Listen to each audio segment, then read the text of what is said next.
Why do some people constantly talk about others, even when it's their own friends? You've probably met them. The ones who whisper stories, who always know what's going on, but never look at themselves. They call it just talking. But gossip is rarely about information. It's about emotion and what the person behind it is trying to hide. Today, we'll uncover the psychology of people who always gossip, why they do it, what they're really protecting, and the dark illusion that keeps them stuck in the same cycle. Let's start with the first truth. One most gossipers will never admit. Number 1, gossip as a defense mechanism. Behind every chronic gossiper is a person who's afraid of being judged. Talking about others becomes their shield, a way to redirect attention so no one looks too closely at them. When they criticize, it sounds confident, but it's really self-protection disguised as confidence. They learned early that if they speak first, no one can hurt them later. So they talk, constantly, because silence feels dangerous. Did you hear what she did? No, but I'm sure you'll tell me. Well, someone has to say it. That someone is always the one trying to stay invisible behind their words. They gossip not to expose others, but to hide themselves. The more they talk, the more their anxiety temporarily fades. But as soon as the conversation ends, the silence returns. And with it, the insecurity they were running from. Gossip isn't about others. It's about escaping yourself. Now let's look at what happens when gossip stops being a shield and starts being a weapon. Number 2, control through conversation. For some people, gossip becomes a form of power. They use information like currency.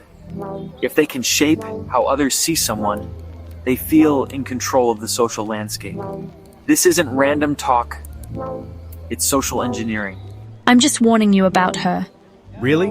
Or are you steering how I see her? Through selective sharing, tone, and timing, they create alliances and enemies. It's control through connection. If I know more, I matter more. The tragedy is, the more they manipulate through words, the less genuine connection they actually have. Because real connection requires trust, and gossip slowly kills trust in every direction. Soon, people stop confiding in them. They become the last to know the truth and the first to be talked about. Control turns into isolation. But there's one more layer to this psychology, the most dangerous of all. Because for some, gossip isn't defense or control, it's identity. Gossip can make people feel powerful, even superior. Every time they talk about someone else's flaws, they rise a little higher in their own mind. I'd never do that. I can't believe she acts that way. That momentary judgment creates a false sense of importance, a psychological boost that hides deep inferiority. It's the ego's way of saying, if I can see what's wrong with them, maybe nothing's wrong with me, but that illusion doesn't last. Because superiority built on criticism is fragile. It needs constant feeding.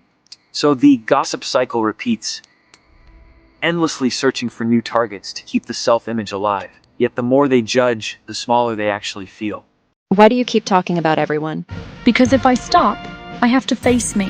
Recap. Gossip feels powerful, but it's really fear pretending to be confidence. It starts as defense, turns into control, and ends as ego survival. But awareness changes everything. Once you see what gossip really is, you stop feeding it. You choose honesty over attention. Knowledge is your freedom. Awareness is your shield. Thanks for watching. Subscribe for more weekly psychology insights, and I'll see you in the next one.